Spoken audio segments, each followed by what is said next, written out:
Whiskey and Gunpowder, an Addison Holmes mystery. Written by Liliana Hart. Narrated by Connie Ventress. Prologue. In less than 24 hours, I'd be a married woman.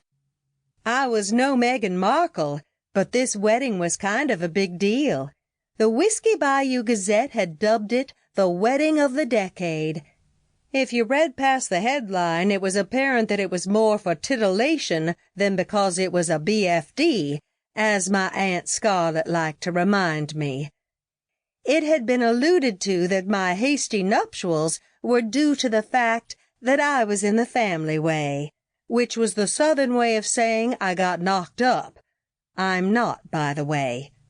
The second not-so-subtle mention of my nuptials in the Gazette referred to my previous wedding.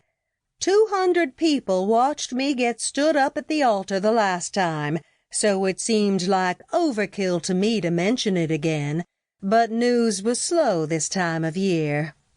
My name is Addison Holmes, and I have a tendency to make headlines on a fairly frequent basis. I work at the McLean Detective Agency as a private investigator. My license is still new and shiny, and I had a couple of highly publicized cases under my belt.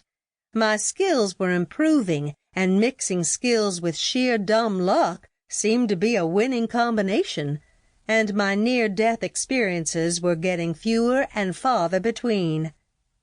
That pretty much brings us up to date, and explains why I'm standing in the parking lot of the First United Methodist Church in Whiskey Bayou.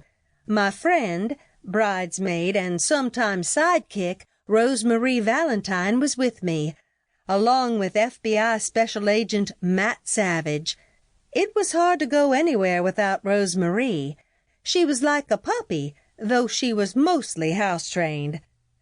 As for Savage, I wasn't 100% sure why he was with us, but he wasn't really on board with the whole wedding thing, so I figured that had more to do with it than anything. "This is like deja vu," Rosemarie said. "It seems just like yesterday when you were getting married here for the first time." Savage coughed to cover his laugh, and I gave him the stink eye. "Thanks for reminding me," I said, shivering beneath my coat.